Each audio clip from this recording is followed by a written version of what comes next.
बिस्मिल्लाहिर्रहमानिर्रहीम। बबलू वैस के मुअज़्ज़ज़ सामीन कराम, अस्सलाम वालेकुम। हम लेकर आते हैं आपके लिए डेली हंसी और कैकों से भरपूर किस्से कहानियाँ। शुरू करते हैं आज का किस्सा, लेकिन उससे पहले आप दोस्तों से गुजारिश है हमारे चैनल को सब्सक्राइब करके साथ मौजूद घंटी के बटन को लाजमी दबाएं। इस तरह हमारी न्यू वीडियो की अपडेट आपको मिलती रहेगी।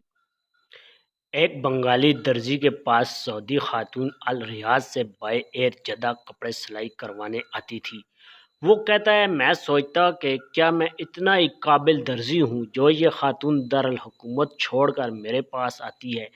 मैंने हिम्मत करके उसे एक दिन पूछ ही लिया कि मोहतरमा, आप जो इतना सफ़र करके मेरे पास ही तशरीफ़ लाती हैं, इसकी क्या वजह है।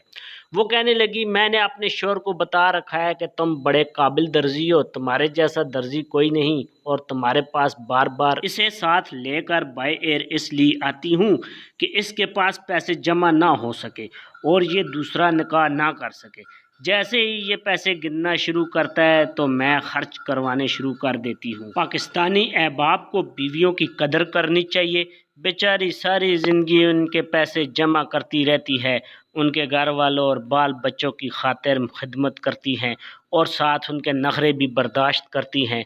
अगर उन्हें ऐसी ज़हीन व फ़तीन सऊदी ख़वातीन मिल जाती तो लग पता जाना था कि कितने बीसों का 100 होता है।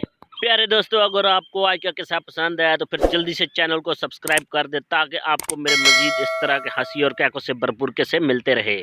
इजाज़त दीजिए, अल्लाह हाफिज़।